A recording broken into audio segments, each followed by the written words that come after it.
Hey, all you minties! Uncanny Omar here from Near Mint Condition, the home of collected editions. And today I'm going to do a quick overview of the Batman Spawn, the Classic Collection Hardcover from DC Comics. So, join me.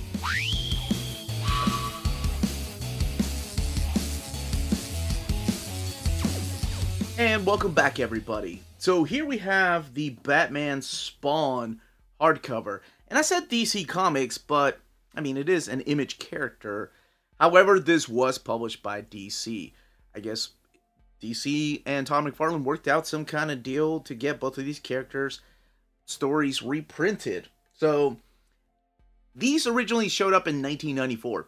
And I want to talk about this cover first. So this cover is supplied by Greg Capullo, and I will never forget how fast this came about. Like, we didn't even have a cover for the solicitation, and then I saw the black and white picture that he drew. It was just the pencils, and then McFarlane inked it, and he shared it on his social media. And then before you knew it, we had the colors the next day, and it was already posted on PRH, so the distributors got it. So that's how fast this kind of came about. It was almost like they rushed it out.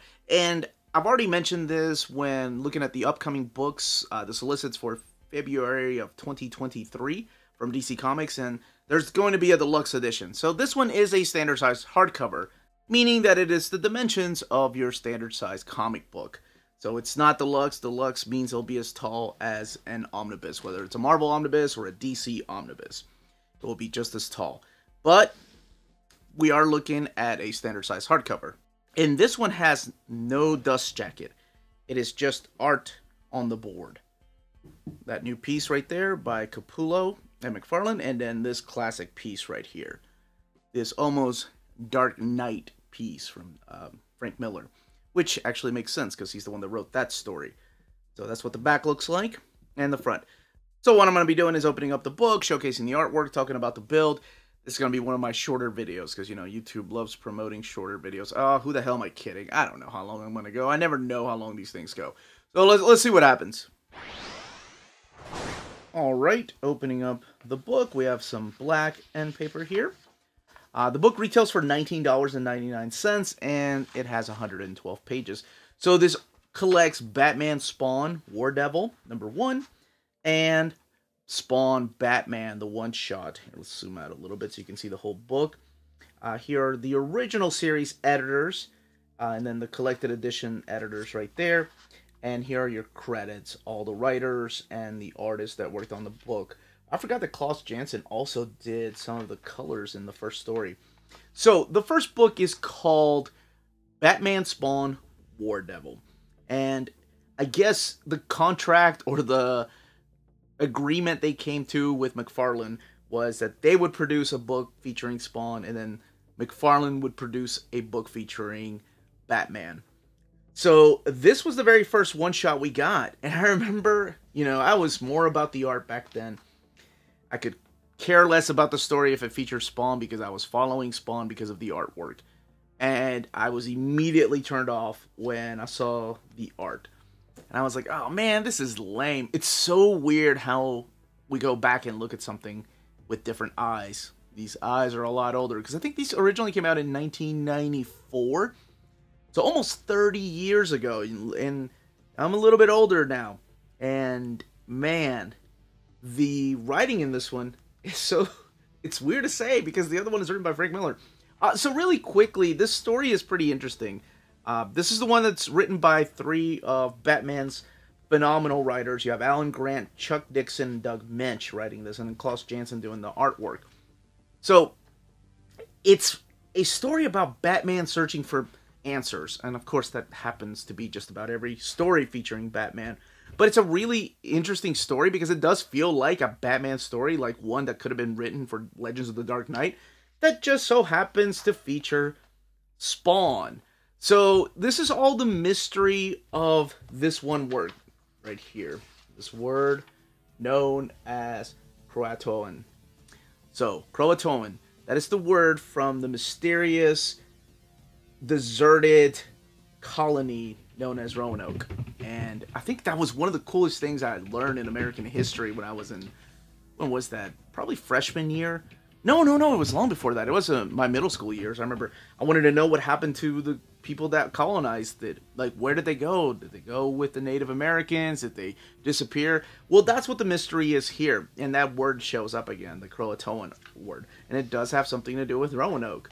So it's all about Batman just searching for answers behind a murder and disappearances of a man named Simon Vesper. There's a guy named Virgil Dare that might be able to shed a light on this whole mystery. Then that's where Spawn comes in. So Spawn travels to Gotham City in search of his own answers, but then, of course, more questions come about. So I swear, this story feels like, yeah, this is a typical Batman story. Like I mentioned, it could have been done in Legends of the Dark Knight. And then they were like, hey, we're doing a Spawn Batman crossover. Can you guys write a story about Spawn? Yeah, sure, we'll take that story we're going to write and just shoehorn Spawn in. And that's what it feels like. But this is what the artwork looks like. And to me, this is the better of the two. Even taking into account that Todd McFarlane draws the next one and Frank Miller writes it, I just thought the mystery in this was better. Is it the greatest crossover? Absolutely not. Is it fun just seeing two of your favorite characters on the same pages? And neither one are there. Yeah, that was really cool to see. I was hoping out of this we'd get some kind of Spawn Spider-Man crossover. You have no idea how many rumors there were. Wizard Magazine didn't help either. But that's what a lot of us wanted to see. We wanted to see some of that Todd McFarlane art back onto the characters that he drew. And of course he drew Batman for Batman Year 2. So this one here is, I believe it was 64 pages. And then we get the Spawn Batman one-shot. So this one's written by Frank Miller, and then you have Todd McFarlane doing the pencils and inks. So this one's a little bit different. This is where the Batman actually travels to New York. And it feels like a grumpy Batman too. So it's I remember when they advertised this, this was advertised as a companion piece to The Dark Knight Returns. Which is so weird.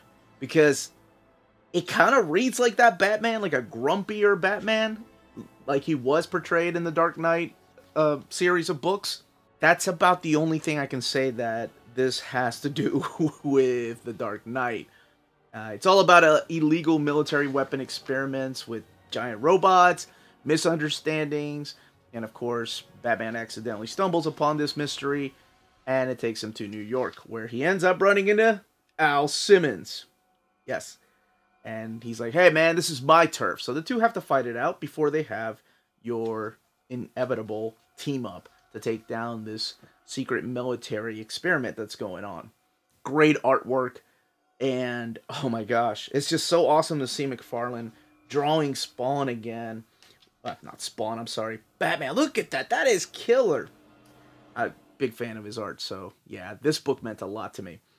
When it was coming out, I was like, oh my gosh. And what's really interesting about this book too is that initially they skipped issues 19 and 20 of Spawn, and this was rumored to be in canon.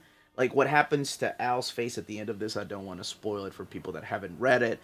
He comes back with that facial scar, and it's in the pages of Spawn. Now, I guess because of legalities, they couldn't use this as canon, so they went back and wrote issues 19 and 20 with Greg Capullo doing the artwork. Now, that was the rumor.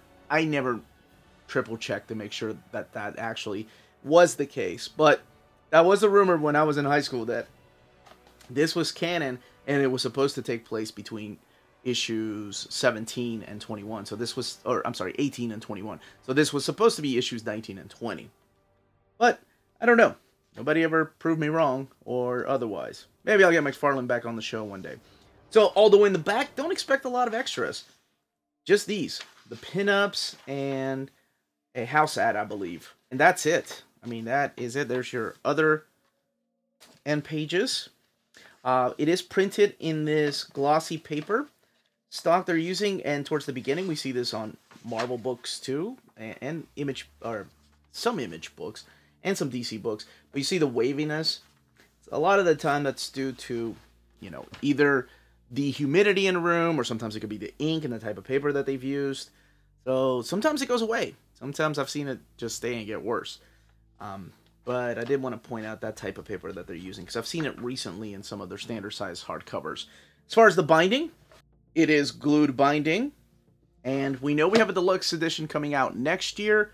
We know it's going to be taller, of course, because that's the way deluxe editions usually are, 99% of the time.